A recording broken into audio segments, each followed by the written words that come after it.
puissance, honneur et gloire reviennent au Dieu trois fois seul, aujourd'hui et à jamais. Alléluia, Alléluia.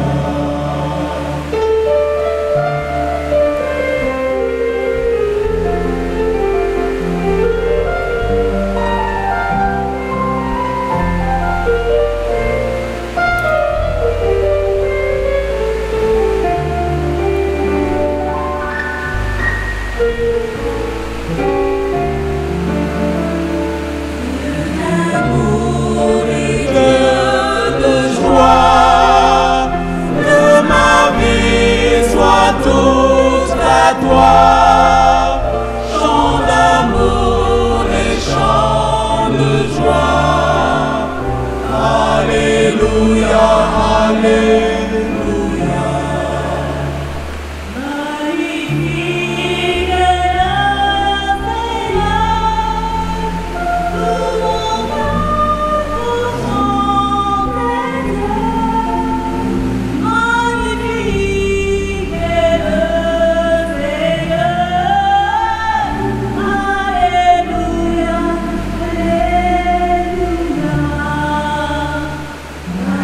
Magnifique est le Seigneur, tout mon cœur pour chanter Dieu. Magnifique est le Seigneur. Alléluia, Alléluia. Alléluia, Alléluia. Alléluia, Alléluia. Alléluia, Alléluia. Alléluia, Alléluia.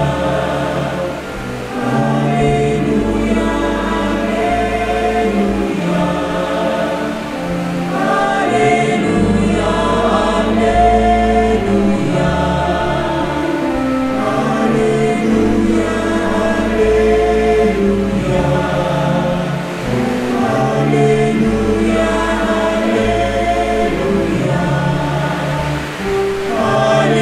Alléluia.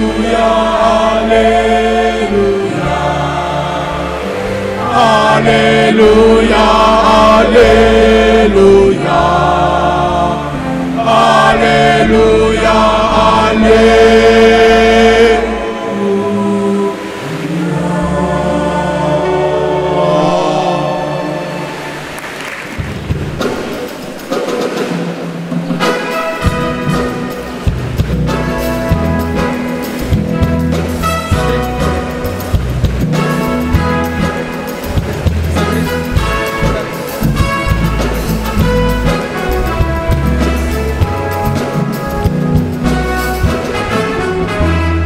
Uvonye kafuye owa Eye no se anunci leneyela Mikapu epe kokokwela Haseye habo dedi Luvonye kafuye owa Eye no se anunci leneyela Mikapu epe kokokwela Aseye abonedi Aseye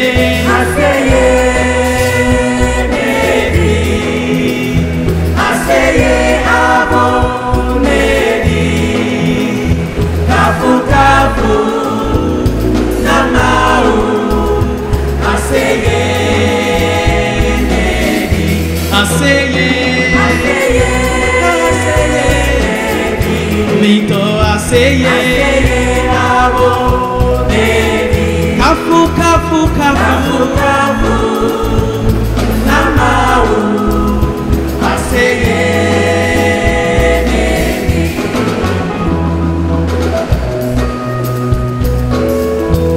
Merci Seigneur pour tous tes bienfaits dans notre vie. Tu nous as tout donné.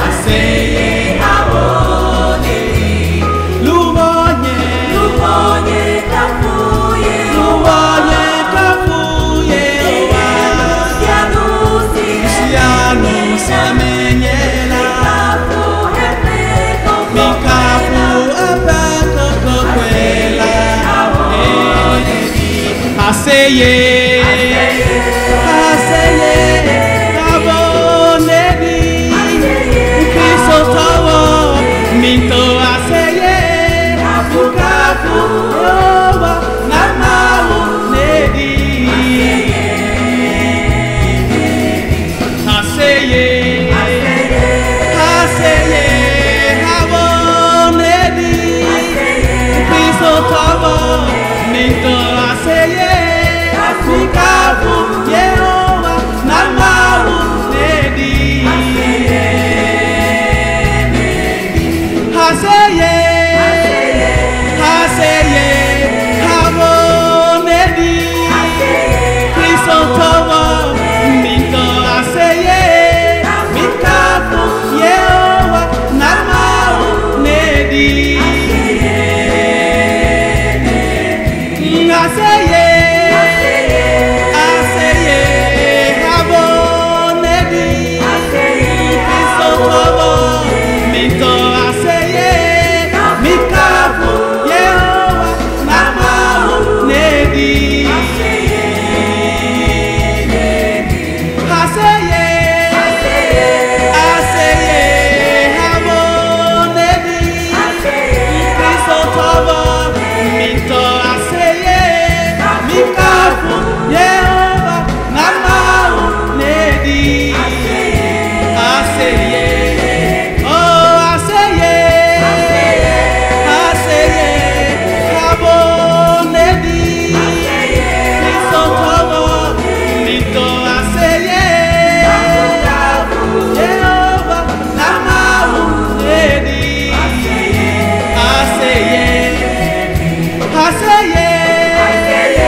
Baissons la tête et prions. Père Céleste, Seigneur notre Dieu, ce matin, nous voulons te dire merci. Merci pour ta grâce dans nos vies. Merci pour ta miséricorde. Merci surtout pour le privilège que tu nous donnes, Père, de venir ici pour entendre ta parole. Seigneur Dieu, tu connais le besoin de tes enfants. Et Père, je ne suis pas sage, je ne suis pas intelligent. Et je prie que Père, ce matin, ton Esprit Saint s'empare de moi. Afin que Père, ce message qui sera véhiculé soit véhiculé par toi-même. Merci pour tout, béni sois-tu, au nom de Jésus. Amen. Frères et sœurs, ce matin, notre texte de base est tiré des psaumes. Et en lisant les psaumes, je me suis rendu compte qu'il y a un psaume pour chaque moment, pour chaque saison, pour chaque événement, pour chaque tempête et pour chaque situation de nos vies. Et ce matin, nous allons regarder ensemble au psaume 73. Allons-y donc au psaume 73, psaume d'Asaph. Oui, Dieu est bon pour Israël, pour ceux qui ont le cœur pur. Toutefois, mon pied allait fléchir. Mes pas étaient sur le point de glisser, car je portais envie aux insensés en voyant le bonheur des méchants. Rien ne les tourmente jusqu'à leur mort. Et leur cœur est chargé d'un bon point. Ils n'ont aucune part aux souffrances humaines. Ils ne sont point frappés comme le reste des hommes. Aussi l'orgueil leur sert de collier. La violence est le vêtement qui les enveloppe. L'iniquité sort de leurs entrailles. Les pensées de leur cœur se font jour. Ils raillent et parlent méchamment d'opprimés. Ils profèrent des discours hautains. Ils élèvent leur bouche jusqu'aux cieux. Et leur langue se promène sur la terre. Voilà pourquoi son peuple se tourne de leur côté. Il avale l'eau abondamment. Et il dit, comment Dieu saurait-il? Comment le Très-Haut connaîtrait-il?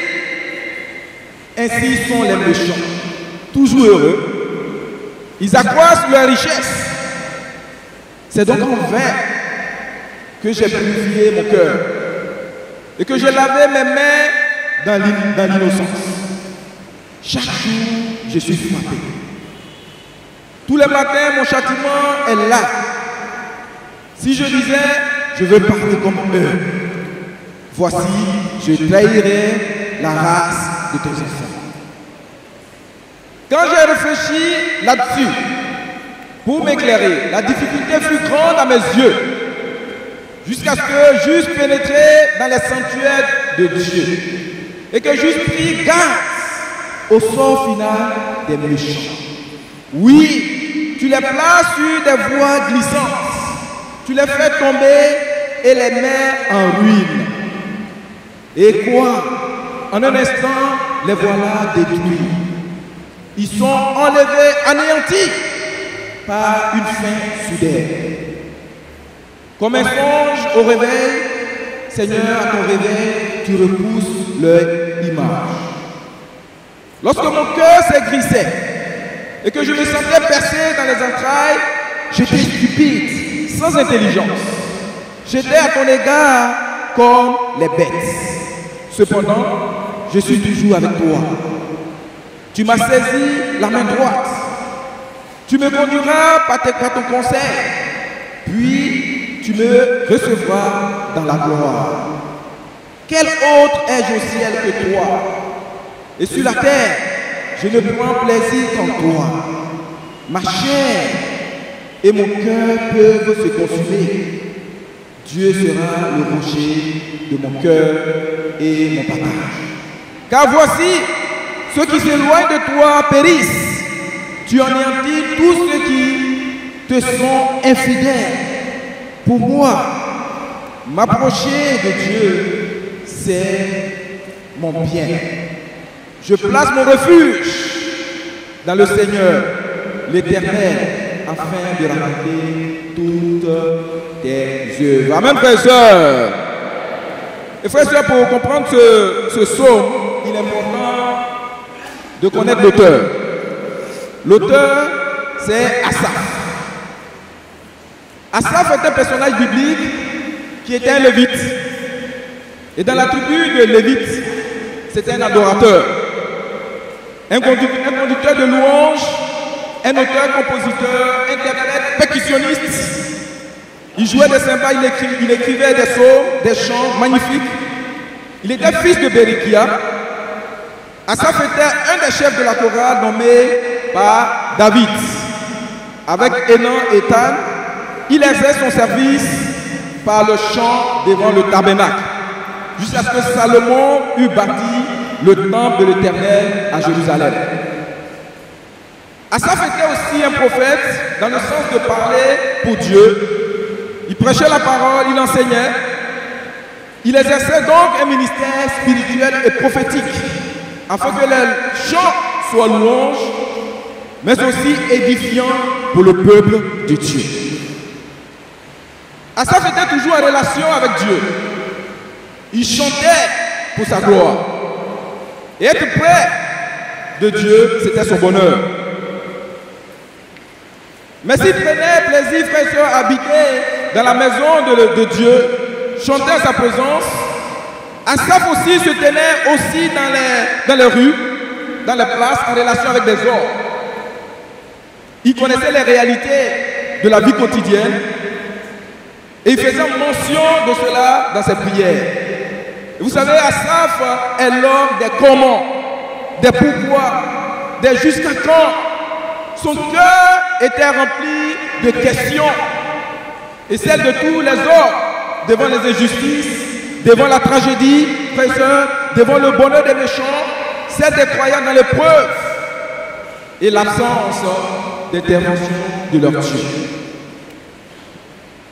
Asaph aussi est un homme des Écritures. Il a écrit 12 psaumes. Et dans le psaume 73 ici, Asaph ouvre son cœur. Et quand vous allez lire, n'est-ce pas, le verset 3, verset 4, ensuite le verset 5, le verset 12, on voit son dilemme, on voit sa démesure, la démesure dans ses propos, on voit ses dérives, on voit également son dégoût.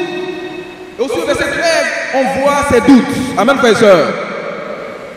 Mais vous savez, par son ouverture et sa transparence, Asaph nous pose une question indirectement. Vous dites, avez-vous traversé une période difficile dans votre foi, dans votre relation avec Dieu? Et frère, parfois il s'agit d'une période de doute, où il s'est passé des choses, des événements, des tragédies, une tragédie parfois relationnelle, événementielle, ou même intérieure. Il se passe quelque chose où vous faites de votre mieux pour garder un témoignage pour Dieu. Mais c'est une situation, c'est une saison difficile, une période de refroidissement. Et frère, souvent, on passe une colère inavouée contre Dieu, à nous-mêmes ou bien à d'autres. Et lorsqu'on lit, frère, sur la chronique, on s'aperçoit qu'il s'est passé beaucoup de choses dans la vie d'Asaph. Il a vu des choses. C'est un vétéran de la foi. Et c'était tellement sérieux pour Asaph qu'il ouvre, n'est-ce pas, le psaume par oui, Dieu est bon pour Israël, pour ceux qui ont le cœur pur. Oui, je le sais, je sais que Dieu est bon. Il est bon pour Israël, il est bon pour ses enfants. Toutefois, en ce qui me concerne, mes pieds allaient fléchir. Amen, frères et sœurs.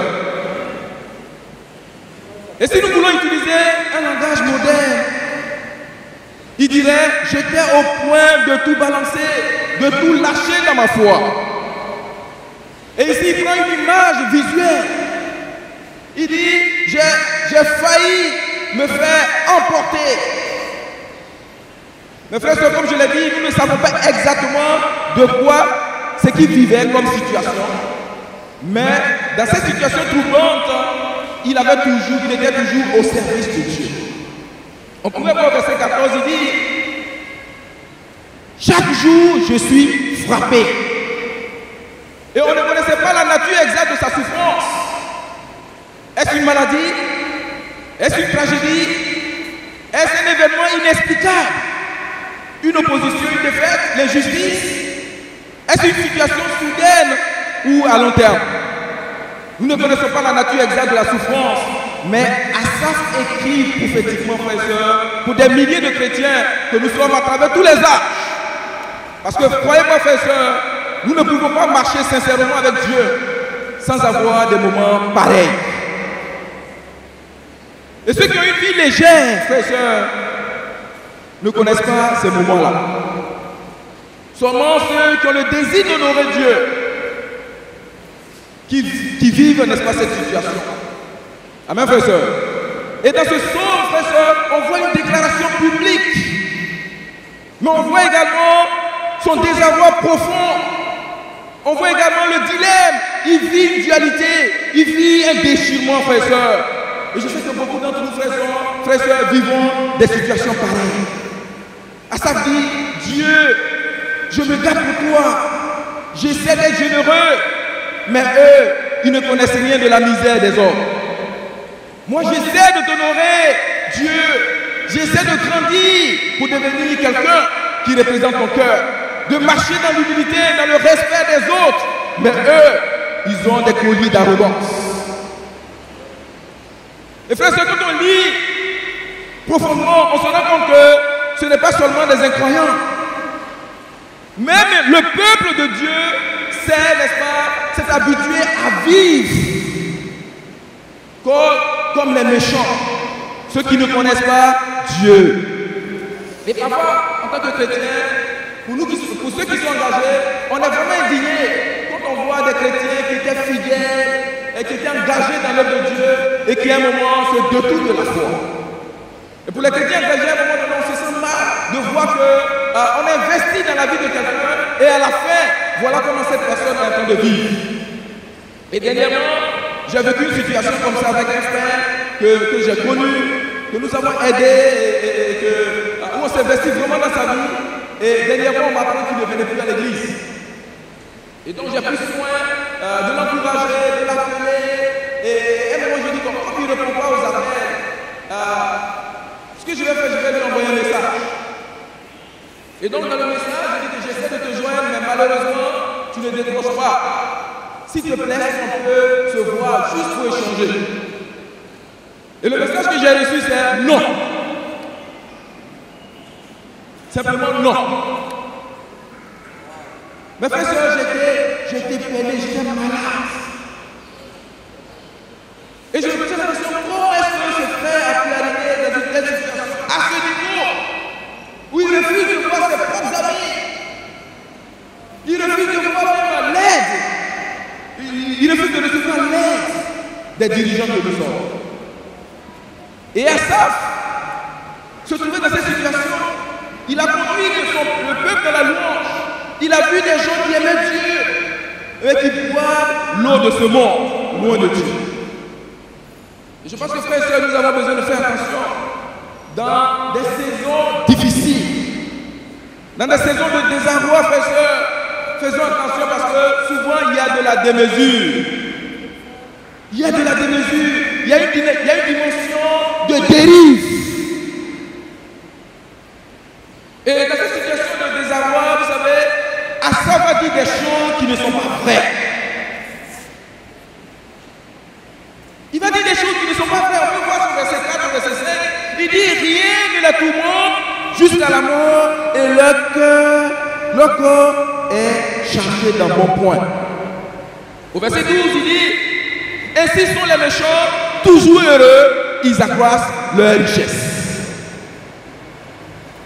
Mes frères et sœurs, on peut penser comme ça, on peut se sentir comme ça dans une situation de désarroi parce qu'on n'est pas fixé sur Dieu. Et ici, on se rend compte qu'Asaph n'était pas, n'est-ce pas, dans le sanctuaire de Dieu, il était loin de Dieu, et voilà sa pensée.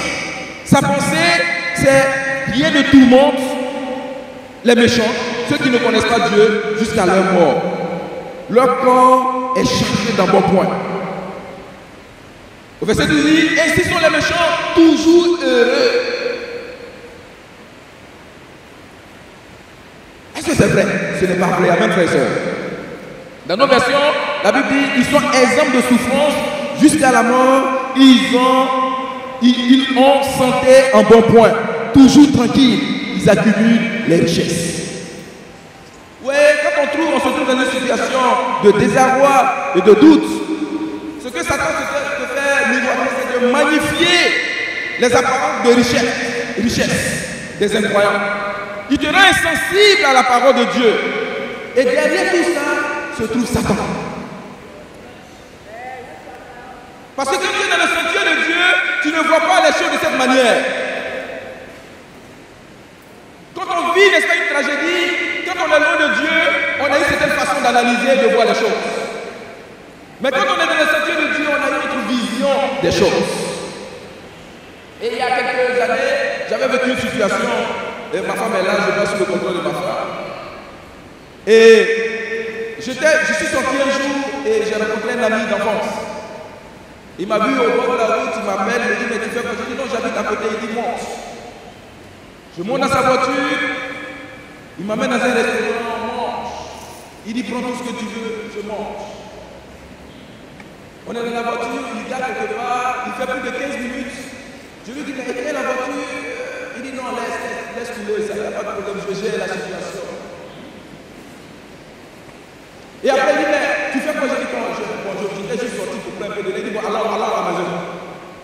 Et je vais chez lui, ce que je vois, c'était incroyable. Ça m'a tellement impressionné de voir mon ami d'enfance.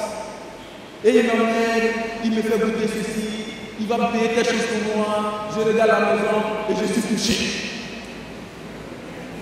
Je regarde, quand il est dans la chambre, je regarde et je fais comme ça. Waouh, je suis impressionné. Vous savez dans quel état je suis rentré à la maison?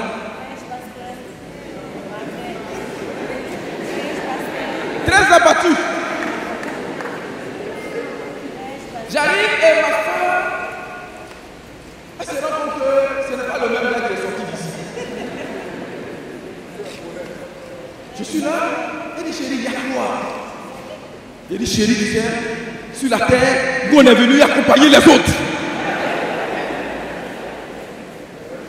Elle dit chérie, il y a quoi? Il dit tu sais pas, j'ai vu un ami d'enfance. D'abord la voiture, regardez, je raconte tout. Voilà, il m'a mis au beurre, il a fait ceci pour moi, il a fait ça, il a fait ça. À la fin, il est venu me déposer, il a fait tout. Mais chérie, sur la terre, nous on est venus accompagner les autres.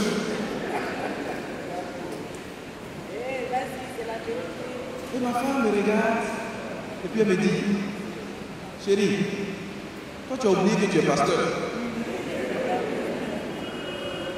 Simplement ça. Tu as oublié que toi, tu es pasteur. Et que tu gagnes des choses honnêtement. Tu as oublié ça. Et tu te laisses impressionner par un ami. Tu connais sa vie. C'est comme si je rentrais dans le sanctuaire de Dieu. Et Dieu m'éclaire. Et les choses tombent. Et tout de suite, je retrouve la joie. Il a fallu ma femme à côté de moi. Sinon, ça va être difficile. Et je sais que beaucoup d'entre nous, en tant que chrétiens, parfois, quand on voit nos amis dans le monde, quand on regarde leur vie, quand on regarde leur manière de vivre, parfois on est impressionné par ces choses. Et parfois on se dit, mais qui va envoyer à l'église? Qui va inviter même?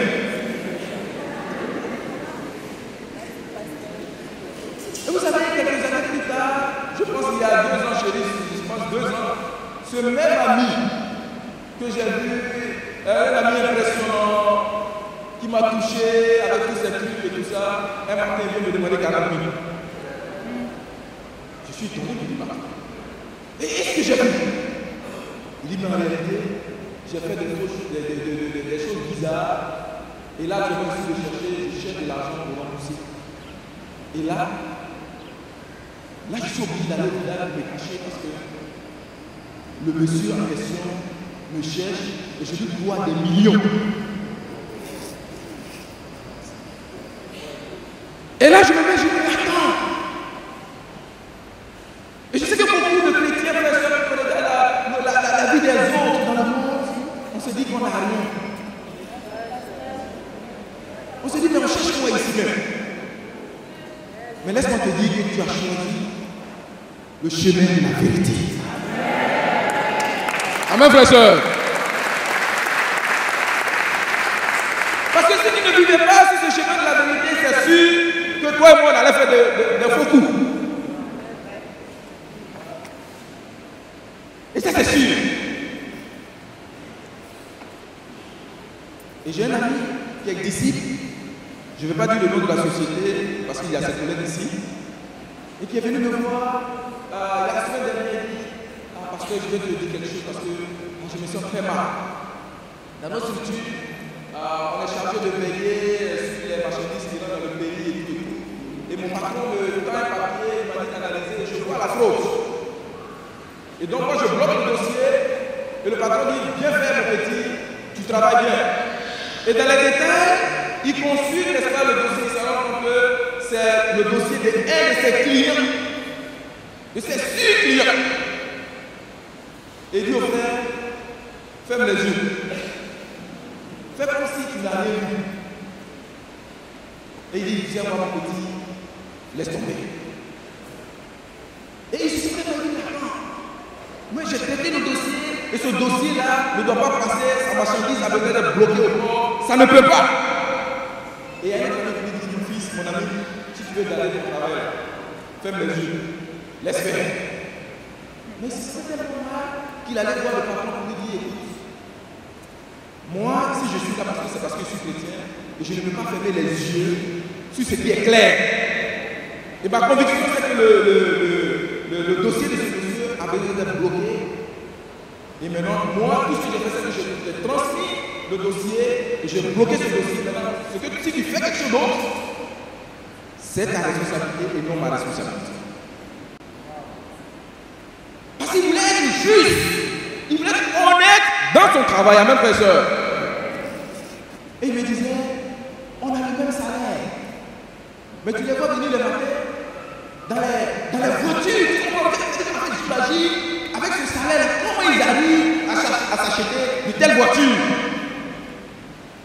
Mais ici, il dit, je sais ce qui est derrière. Je sais la corruption qui est derrière. Il dit, un jour, le monsieur est venu, il m'a tenu 250 000. 150 000. Je lui ai dit, chef, c'est quoi? Il dit, non, les employés l'ont reçu. Donc, c'est ta part. Après, il m'a dit, il va à la maison, il dit, chérie, bon, on a distribué, voilà ma part. Sa femme dit, ta part là, elle était où? Il dit, ah, cette question-là, ça m'a échappé. Donc, il reprend l'enveloppe, il retourne sur le papier, il dit, mais les 50 000 là, c'est pourquoi? Il dit, j'ai dit, c'est ta part. Mais ma part, par rapport à quoi? Il dit, les autres ont reçu, tu sais. Il dit, patron, si tu ne m'expliques pas, moi je ne prends pas l'enveloppe. Il va devant lui, ah, donc, il y a eu un gars, il y a un client, on a fait passer son dossier et tout ça, donc c'est le cachet de tout le monde, c'est ce que tout le monde doit recevoir et tout. Il demande, est-ce que ce dossier-là, ce dossier était clair? On dit non, c'est pas clair, c'est pourquoi on a eu tout ça. Il dit, bon, moi je ne prends pas. Et il va, il remet, n'est-ce pas, l'argent par contre, il dit, je ne peux pas accepter cette somme. Et me dit, pasteur, tu sais pas, pendant que je remettais l'argent, moi-même, je n'étais pas tranquille parce que j'avais beaucoup de problèmes à la maison. Les 150 000 francs pouvaient régler tellement de choses. Mais c'était une question, n'est-ce pas, de justice vis-à-vis de Dieu. Amen, frères et sœurs. Frères et sœurs, aujourd'hui, on est toujours animé de désir de vivre notre vie de justice devant Dieu et non les hommes. Parce qu'on ne connaît pas leur vie, on ne sait pas qu'est-ce qu'ils font. Et on ne peut pas être là en tant que chrétien et puis envier le monde. Et au verset 13, je vais aller rapidement. On voit encore le mensonge dans le désarroi d'Asaph. Il dit, c'est donc envers, Seigneur, que j'ai purifié mon cœur et que j'ai regardé mes mains dans l'innocence. Donc Dieu s'est envers. Parce que quand je regarde la prospérité, quand je regarde le bonheur des méchants, et nous qui vivons la vie de justice, je regarde ce que nous vivons comme situation. Donc c'est envers, Seigneur, que j'ai purifié mon cœur.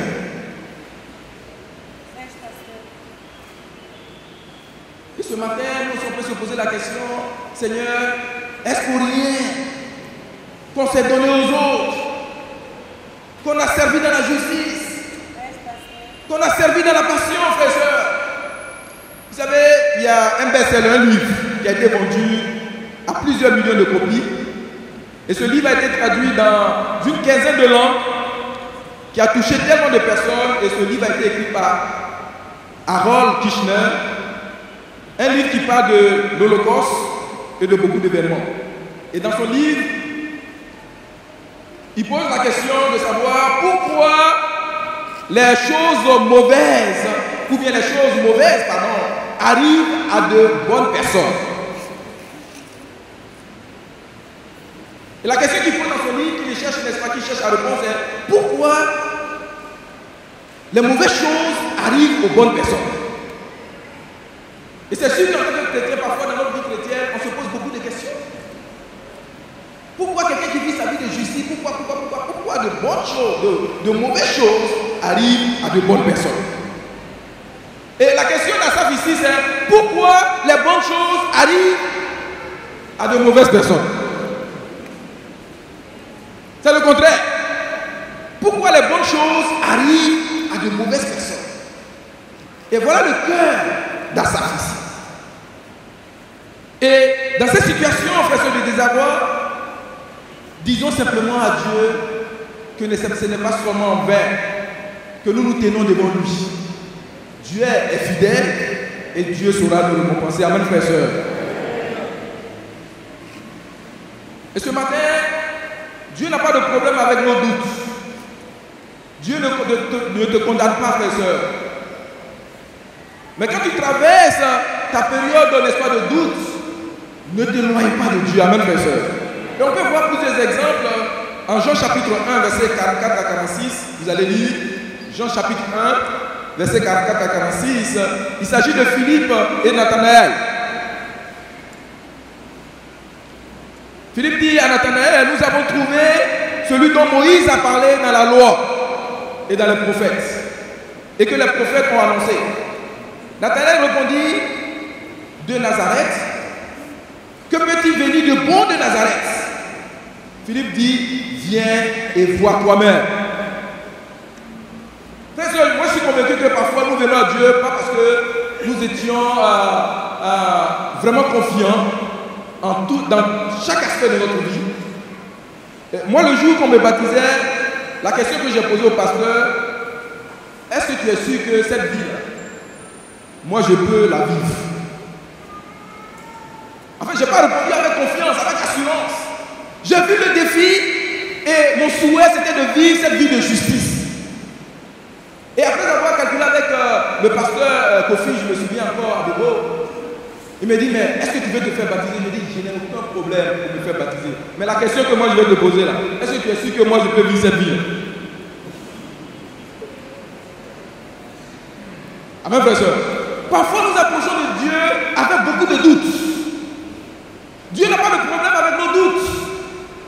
Parce que l'objectif de Dieu, frère et soeur, c'est, n'est-ce pas, à travers nos doutes, Dieu veut que nos doutes deviennent, n'est-ce pas, des certitudes. Donc on peut s'approcher de Dieu avec beaucoup de doutes, mais dans tes doutes, ne t'éloigne pas de Dieu. Dans tes doutes, rapproche-toi de Dieu, et dans tes doutes, n'est-ce pas, Dieu, n'est-ce pas, va te convaincre et Dieu va te rassurer. Amen, frère et soeur. Et Dieu dit ce matin, viens avec tes doutes et tes questions, je vais te montrer ma fidélité et ma grandeur. Amen, frère et soeur. Et un autre exemple, c'est l'exemple de Jean-Baptiste. Jean-Baptiste savait qui était Jésus. Mais en prison, Jean-Baptiste envoie 2 de ses disciples auprès de Jésus pour lui poser la question suivante. Es-tu celui qui devait venir ou bien devons-nous en attendre un autre? En Luc 7, verset 19. Mais la question que je me suis posée, pourquoi Jean-Baptiste envoie ses disciples vers Jésus pour lui poser la question? Vous savez, Jean-Baptiste était en prison et dans la prison, là, beaucoup de choses sont passées là-bas. À un moment donné, il ne croyait plus, il avait des doutes. Amen, frère et soeur. Et Jésus dit à ses disciples, retournez auprès de Jean-Baptiste, racontez-lui ce que vous avez vu et entendu. Allez-y dire à Jean-Baptiste que les aveugles voient, les paralytiques marchent, les lépreux sont guéris. Allez-y simplement dire ça à Jean-Baptiste. Amen, frère et soeur. Vous savez, la compréhension du doute est la réponse de Dieu. Amen, frère et soeur. Et quand on voit aussi l'exemple de Thomas, les disciples disent, nous avons vu le Seigneur. Mais il leur répondit, si je ne vois pas la marque des clous dans ses mains, si je ne mets pas la main dans son côté, je ne croirai pas. Jean 20, verset 25. Voilà quelqu'un qui a suivi Jésus, et on lui dit, Jésus est ressuscité, et voilà sa réponse. Si je ne vois pas le Seigneur, si je ne vois pas la marque des clous dans ses mains, oui, je vais voir. Mais si je ne touche pas, moi je ne vais pas croire. Vous savez, Dieu n'a pas de problème lorsque nous agissons comme ça. Dieu n'a pas de problème avec nos doutes. Mais dans nos doutes, nous ne devons pas nous éloigner de lui. Amen, frères et sœurs. Nous allons certainement traverser des moments de doute. Mais dans ces moments de doute, comme je l'ai dit, approchons-nous de Dieu parce que Dieu veut nous parler. Martin Luther, le réformateur, dira: la connaissance et le doute sont inséparables de l'homme de foi. Il dit: la connaissance et le doute sont inséparables de l'homme de foi. Seulement Dieu et certains hommes fous n'ont pas de doute.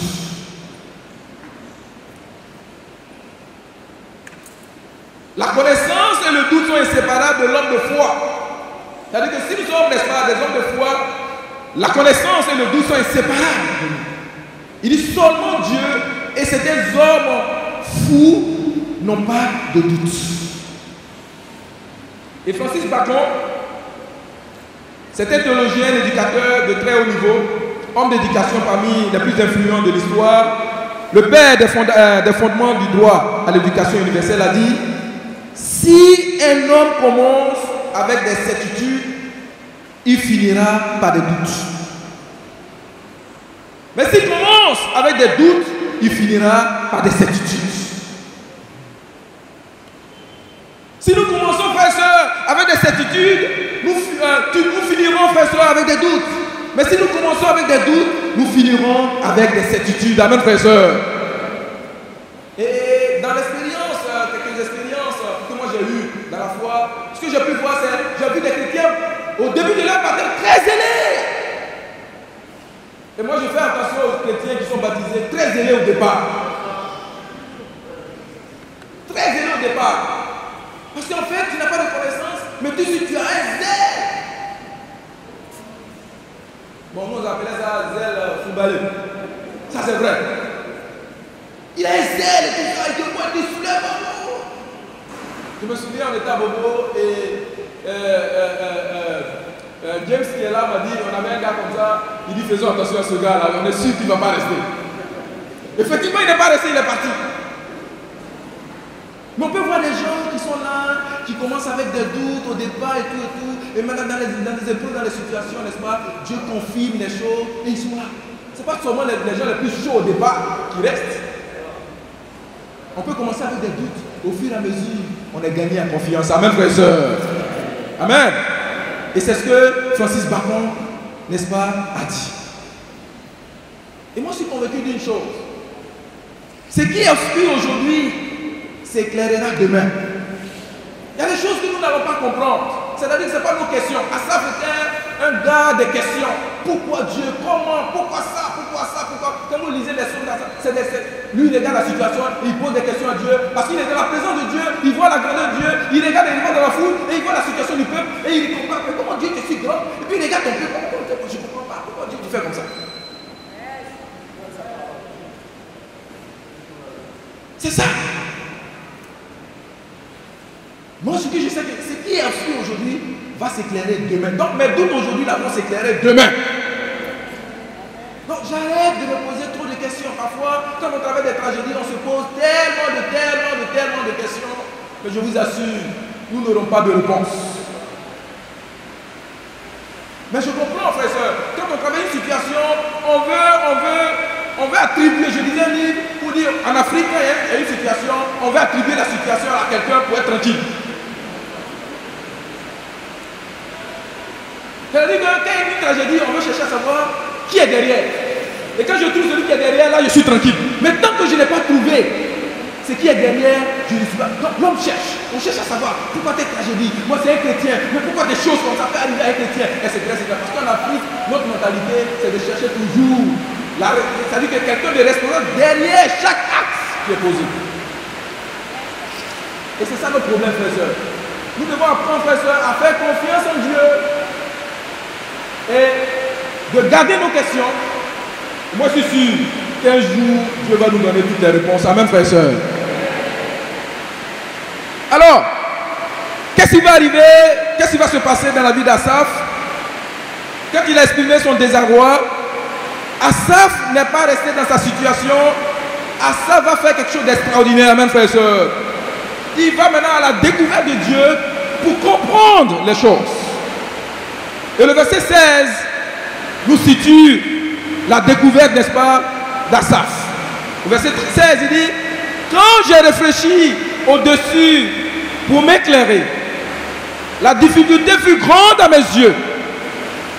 jusqu'à ce que j'eusse pénétré dans les sanctuaires de Dieu et que j'eusse pris garde au sort final des méchants. Amen, frères et sœurs. Dans d'autres versions, la Bible dit, je suis rentré dans le sanctuaire. Et vous savez, cette expression-là, je suis rentré dans le sanctuaire, a fait l'objet de beaucoup de discussions parmi les théologiens.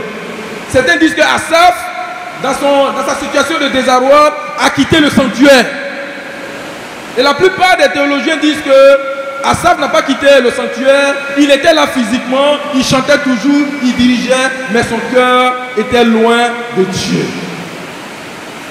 Et je sais que beaucoup d'entre nous, frères et sœurs, on peut venir à l'église tout le temps.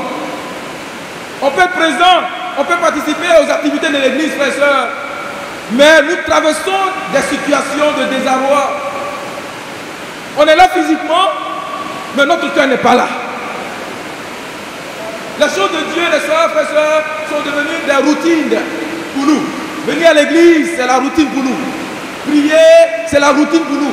Mais notre cœur n'est pas vraiment attaché à Dieu. Amen, frères et sœurs. Et donc, Asaph, pendant cette situation-là, était là, il chantait toujours dans la présence de Dieu. Mais le problème, c'est que son cœur n'était plus accroché à Dieu. Son cœur était fixé sur la situation, sur l'environnement autour de lui, au lieu de regarder à Dieu pour voir la grandeur de Dieu dans chaque situation. Amen, frères et sœurs.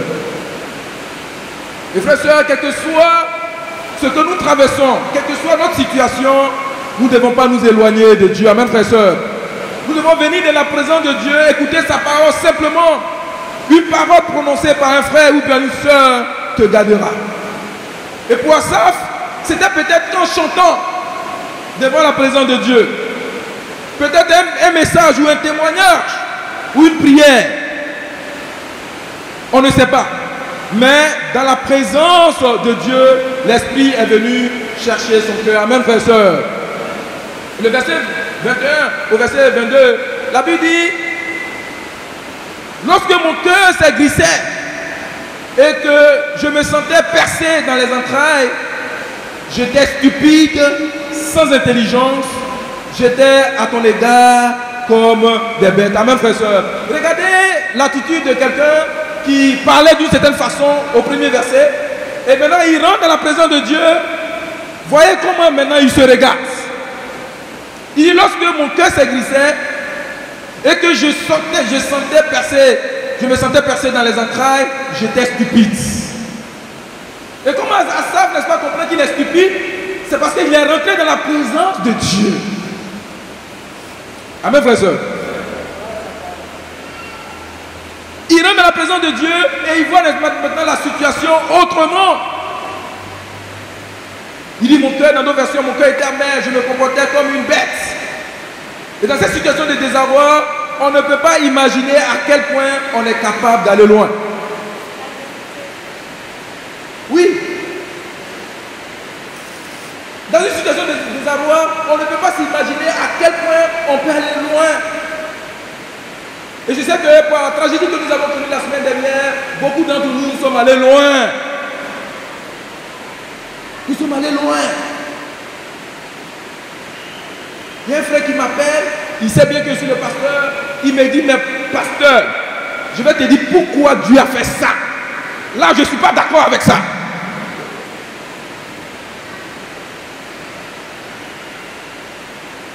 Dieu n'a pas de problème avec ça. Mais lui seul a la réponse. Amen, frère et sœur. On peut aller loin dans nos situations, n'est-ce pas, de désarroi. Et on peut penser ici, à travers la déclaration d'Asaph, que Asaph est allé très loin et il exagère dans sa déclaration. Je dis non. Il dit, quand je me suis éloigné de Dieu, j'étais comme une bête.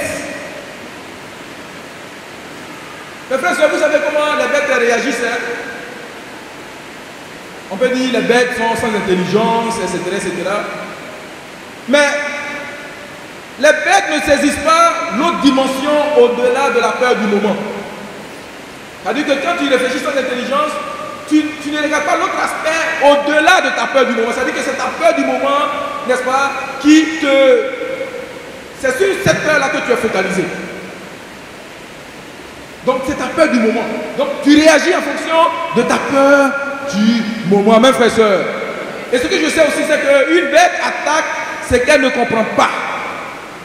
Même si c'est pour la sauver. Et ce frère qui me répond non, moi je comprends. Je demande simplement une conversation avec toi dans le but de t'aider à sortir de la situation. Il me répond non. Je ne suis pas choqué, mais je sais qu'aujourd'hui il est loin du sanctuaire de Dieu. Et quand tu es loin du sanctuaire de Dieu, on ne voit plus n'est-ce pas, la dimension, la grandeur, la puissance de Dieu, ce que Dieu est capable de faire dans nos vies. Quand quelqu'un est loin de Dieu, ne sois pas étonné de sa réaction. Amen, frères et sœurs. Et Asaph maintenant réagit, il comprend que loin de Dieu, il réagissait, n'est-ce pas, comme, n'est-ce pas, une bête. Et c'est seulement dans le sanctuaire de Dieu que je continue, n'est-ce pas, de lui faire confiance. De réaliser, frères et sœurs, que j'ai un bel avenir avec lui. Amen, frères et sœurs. Sans la présence de Dieu, les préceptes de Dieu, sans les amis spirituels dans ma vie, je vais réagir, frères et sœurs, dans l'immédiat. Amen, frères et sœurs. Asaph dit que dans mon aveuglement, j'enviais l'incroyant, alors que sa vie est sans fondement. Amen, frères et sœurs. Sa vie est sans fondement. La Mercedes grise 524 EY01, la vitre n'est pas montée, servie de sécurité. Amen, frères et sœurs. Et donc, sans la présence de Dieu, les préceptes de Dieu, les amis dans ma vie, je réagis dans l'immédiat. Asaph dit que dans son aveuglement, il enviait les croyants, alors que leur vie était sans fondement. Amen, frères et sœurs. Dans le sentier de Dieu, frères et sœurs, ce qu'on apprend à faire, on évite les pièges de l'envie. Quand on rentre dans le sentier de Dieu, on évite les pièges de l'envie. On ne réagit pas comme j'ai réagi quand je suis allé chez mon ami. Quand tu rentres dans le sentier de Dieu, tu évites les pièges de l'envie, tu évites, n'est-ce pas, le piège de l'éphémère. Parce que quand nous éloignons de Dieu, nous attachons facilement au monde. Et s'attacher au monde, c'est nous attacher, frères et sœurs, à l'éphémère. Des choses qui ne durent pas, même frères et sœurs. Et c'est seulement dans le sentier de Dieu qu'Asaph a pris garde au sort final de ceux qui ne marchent pas avec Dieu. Et ce matin, Asaph nous appelle à la grande maturité. Asaph nous appelle à un amour pour Dieu qui ne dépend pas de ce que Dieu nous donne ou pas, de ce que nous comprenons ou pas. Notre confiance est en Dieu à cause de sa fidélité, à cause de sa bonté, à cause de son amour pour nous. Amen, frères et sœurs.